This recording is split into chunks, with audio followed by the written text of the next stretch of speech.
And it's been a tight game as the second quarter gets going.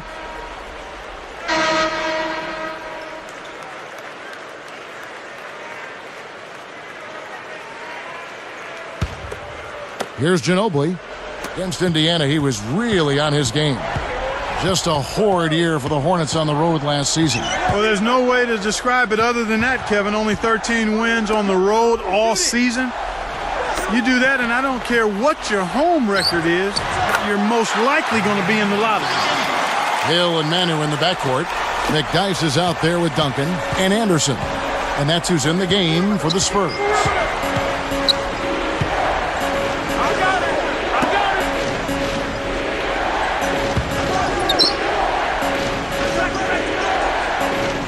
Gray, he's covered by McDyess. 5 to shoot.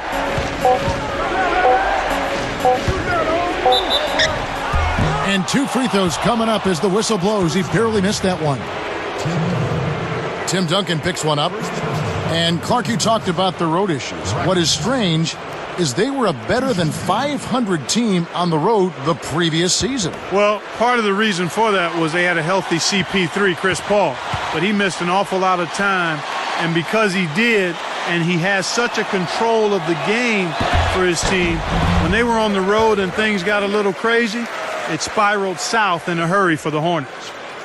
This Spurs team was swept by Phoenix last postseason. First time in the Duncan era they lost to the Suns, Clark, in a postseason series. And you could almost see it coming, Kevin. I mean, Phoenix was firing on all cylinders, and the Spurs appeared to be a little worn out and not quite able to handle that high-octane efficiency of the Suns. He hits the second from the line. Had a miss on that trip, but still made this a 2-possession lead. Spurs trail by 4. Here's Hill. Not on the scoreboard yet. Ginobili the pass to Duncan. Shoots from the post. Hits it, and with the blocking foul, he'll have a chance for one more. Yeah, thinking about their postseason last spring, Clark, they won the Dallas series, did the Spurs, but it looked like it took a lot out of them when they went through those games. Yeah, I agree with you there. I think Dallas taxed the Spurs quite a bit, and, you know, had it been a different team than the Suns, it could have been a different story in that series, but to have to run with Phoenix after being challenged by Dallas in that series like that wasn't a good matchup for San Antonio. And all those pick and rolls they had to defend. Phoenix, very tough for the Spurs. You sound like an analyst talking pick and rolls. Following you. Ariza, a screen on Hill. Here's Paul, and in there. Off the nice pick that time. Paul's got his first basket. Here's Hill. Under 4 minutes left in the second. San Antonio calls timeout, getting their first look of the season at this Hornets team. No surprises last year. This team did not pose much of a threat. Yeah, they were brutal.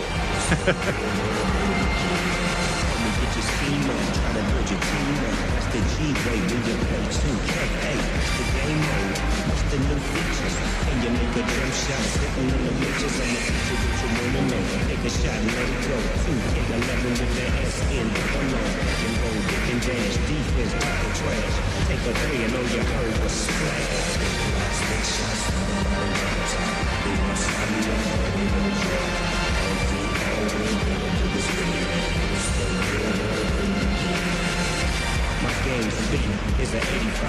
I'm a Hall of Fame with like a pride. I pop outside, I take it inside. I cross you over with that old school dribble drive. You love this flow. So it's both teams making substitutions here.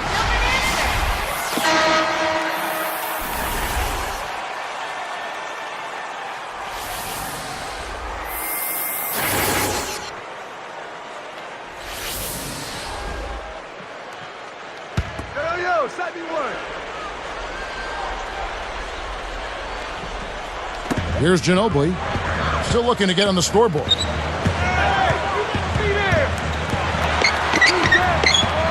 And now a look at the upcoming schedule for the New Orleans Hornets. They'll be taking on the Miami Heat. That game is the first and last of their homestand.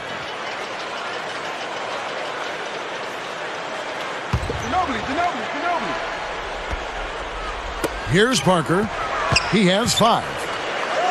Dump off pass. And McDyess backs in with the fadeaway.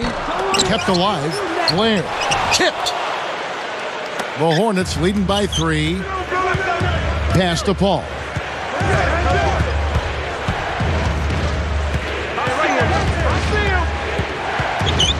Paul right side.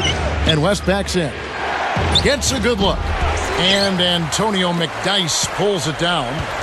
Clark, you think the Spurs, a model franchise over the last decade, a small market team, just a quality organization from the top on down, is the right kind of model for other teams to follow? I would say without question, Kevin. I mean, you think about the things they do. They spend their money wisely. They make shrewd moves in the draft. So it's not hard to see why they've been a force in the West for so long, because they have a game plan and they work their plan and they stay true to it, and everybody's on the same page. And West backs in. Connects from 13 feet out. West has got 13. He's really one of the big reasons why they have the lead now. He's playing an extremely efficient game. It's fun to watch. And talking about the Spurs' great organization, of course, having someone like Tim Duncan helps stay dominant as well, huh? Hey, partner, there are no great teams or great organizations that don't have great players. True. That's where it starts. But to be good this long takes more than just a superstar. But I certainly agree with you when you say that it has to start with at least one guy of his caliber. He sure fits their system, doesn't he? Oh, he's perfect. Here's Paul. 1:51 left in the half. Manu Ginobili, Clark, in his 9th season out of Argentina, maybe the biggest draft steal of all time. 57th in the second round. He was taken back in the 99 draft. Yeah, he's definitely up there, Kevin. I mean, since coming to the Spurs in 2002, he's been one of their 3 best players, and he's helped them win 3 championships.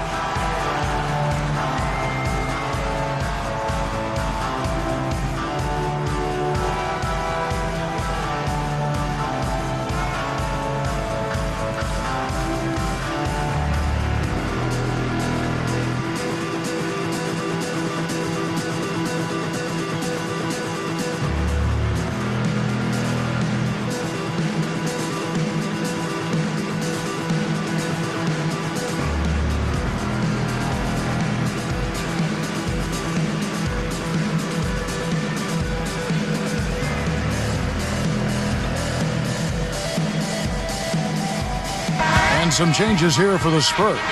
Tim Duncan, he's checked in for McDyess. Splitter comes in for DeJuan Blair.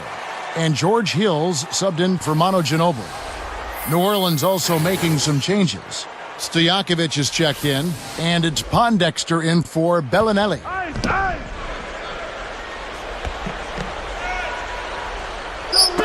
And it's the Hornets with the ball. It's a 3-point game. Takes it up. Blocked. Spurs trail by 3. It's 2-on-1. Here's Parker. And he gets the bucket. Foul is called. 1 free throw for him. Boy, that's a superb job of maintaining concentration after contact.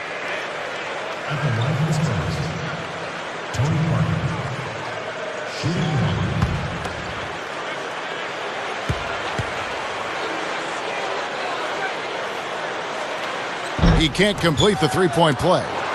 Richard Jefferson's play last season, Clark, a bit of a disappointment for the Spurs team that went into the luxury tax to acquire him. Yeah, I agree with you there, Kevin. I mean, his scoring rate dipped quite a bit, as did his 3-point percentage, and his defense slipped a little bit too. I don't know if he was in ideal shape. He seemed to be a little heavy to me, and then the expectations may have been an awful lot to try to live up to as well, and maybe he pressed a little bit in an effort to be worthy of all of the maneuvering the Spurs did to get him, and that can hurt you when you're out there performing between the lines. You've got to walk that fine line between wanting to prove people wrong and also relaxing and being able to play your game. New Orleans in the lead, fresh from a win against the Nuggets. The job they did on the offensive side of the ball was excellent. Oh! He went hard all the way right there. There's no back down in this guy. He's got one speed forward. Oh, was that nasty? Very. He has 7. Pulls up, high post, and the Spurs scoring again. Here's Thornton. They can end up with the final possession depending on how they play the clock. Now Pondexter. Kept alive. Here's Okafor. And in there for two as he lays it up and in. Okafor's got his third basket of the night right there. And here is Parker. He's got 9. Hill dishes to Parker. Over Thornton.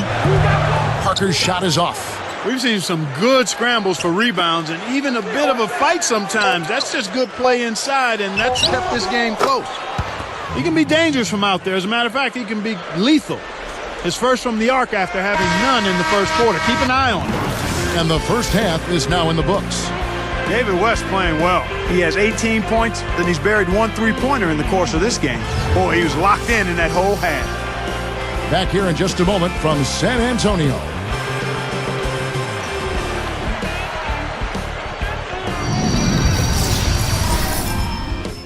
It's Saturday night. We're feeling all right. Let's get you out to the HP halftime report. We've seen these two lead their way for their teams in scoring tonight.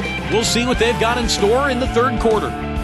Thanks so much for joining us. We hope to see you next time.